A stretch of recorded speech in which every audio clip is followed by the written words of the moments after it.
This channel does not promote any violent, harmful, or illegal activities. All content provided by this channel is meant for an educational purpose only. Video office বলেছে যে আমাদের এই যে গাড়ির তেল খরচা না ওটা আমাকে বলেননি অবশ্য গাড়ির তেল খরচা শুনেন আমার কথাটা শুনে নেন গাড়ির তেল খরচা বা এই যে আমরা ঘুরছি লাঞ্চ বা টিফিন সেটা হচ্ছে লোকের বাড়িতে গিয়ে ম্যানেজ করবে ঠিক আছে এইভাবে 500 100 200 যা 50 100 যা ম্যানেজ করবে শুধু আপনাদের বাড়িতে কাছ থেকে 500 টাকা নিয়ে আসলাম ওরা নিহাত গরিব মানুষ কে বলে আমার বউর কাছ থেকে এটা কি বিডিও সাহেবের অর্ডার? ভিডিও সাহেবের অর্ডার না। তাহলে আপনি বললেন যে বিডিও সাহেব বলেছে। ভিডিও সাহেব বললেন তো ভিডিও অফিসে তাহলে ভিডিও অফিসে কে অর্ডার করবে? ভিডিওই তো সুপ্রিম পাওয়ার। ভিডিও তো এখনই বলছেন না আর বলছে কাগজ বলে আমাদের ঘুরে আসছে মানে এন্ট্রি হয়নি কাগজ ঘুরে আসছে তাই বলো না বললো কি যদি তুমি 500 টাকা না দাও তাহলে আমি ভিডিও ভিডিও করব কাগজ যখন আসতেও পারে না আসতেও পারে এটা বলিনি এটা আপনি ভুল বুঝছেন এরকম বলিনি। সরকারি আধিকারিক পরিচয় দিয়ে সার্ভে করতে গিয়ে টাকা চাইছেন যারা ঘর প্রাপক তাদের কাছে। এমন ঘটনা কিন্তু ঘটেছে দক্ষিণ দিনাজপুর জেলার বংশিয়ারি ব্লকের মহাবাড়ি এলাকায়। সমাজ মাধ্যমে অর্থাৎ সোশ্যাল মিডিয়ায় এই ঘটনা বা ভিডিও কিন্তু ভাইরাল হয়েছে ইতিমধ্যেই।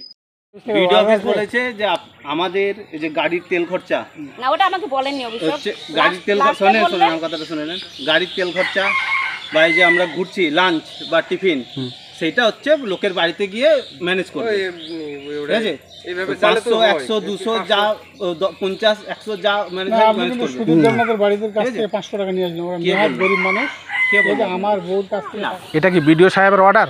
ভিডিও সাহেবের অর্ডার না। তাহলে আপনি বললেন যে বিডিও সাহেব বলেছে। ভিডিও সাহেব বললেন তো ভিডিও অফিসে তাহলে ভিডিও অফিসে কে অর্ডার করবে? ভিডিওই তো সুপ্রিম পাওয়ার।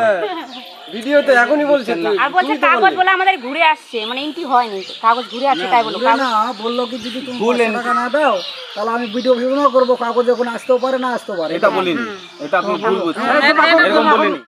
এরপরে নড়ে চড়ে বসেছে প্রশাসন। এদিকে মহাবাড়ি গ্রাম পঞ্চায়েতের এক সদস্য এ নিয়ে অভিযোগ দায়ের করেছেন বিডিওর কাছে। এরপরে কিন্তু বিডিও পুরো বিষয়টি খতিয়ে দেখার আশ্বাস দিয়েছে। ঠিক এই জায়গায় বিজেপি অভিযোগ করছে এর পিছনে তৃণমূল মদত রয়েছে, কারণ ভুয়ো সরকারি আধিকারিক পরিচয় দেওয়া সেই ব্যক্তি নাকি একজন পশু চিকিৎসক। কি করে তার সাহস হয় যে সে সরকারি আধিকারিক বলে ঘরের সার্ভে করবে এবং টাকা চাইবে? ঠিক এই জায়গায় তৃণমূলের বিরুদ্ধে যখন অভিযোগ করছে তখন প্রশাসন বলছে পুরো বিষয়টি খতিয়ে দেখা হচ্ছে, এমন কেউ যদি এর সময় যুক্ত থাকে পুরো ব্যবস্থা নেওয়ার আশ্বাস দিয়েছেন রাজ্যের মন্ত্রী বিপ্লব মিত্র। বলছেন আমার হাতে অনেক কিছু আছে আমি অনেক কিছু করতে পারি আমি প্রভাব খাটিয়ে তিনি এই টাকা পয়সাগুলো তুলেছেন আত্মসাৎ করছেন। তিনি কি বলে টাকা তুলেছেন? উনি বলেছেন যে বাংলার আবাস যোজনায় যদি আপনার ঘর পেতে হয় যদি লিস্টে আপনার নাম ওঠার জন্য আমাকে এই টাকা দিতে হবে। আমার কাছে একটা অভিযোগ এসছে, সেই অভিযোগ খতিয়ে দেখছি আমি, তার উপযুক্ত তদন্ত করে যদি উনি এটা করে থাকেন তাহলে প্রয়োজনীয় আইনি ব্যবস্থা যেটা হয় সেটা নেওয়া হবে।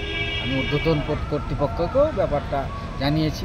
শাসক দলের পুরো যোগসাজশ ছাড়া কোনো ব্যক্তি সরকারি আধিকারিক সেজে আর টাকা তুলতে পারে না। এর পূর্ণাঙ্গ তদন্ত করলে নিশ্চিতভাবে আমরা মনে করছি এর পিছনে কোনো তৃণমূলের হাত আছে, কেননা শাসক দলের হাত না থাকলে হতে পারে না।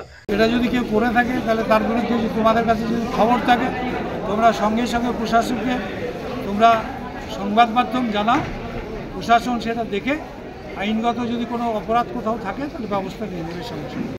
দক্ষিণ দিনাজপুর জেলা থেকে রূপক সরকারের রিপোর্ট, টিভি9 বাংলা।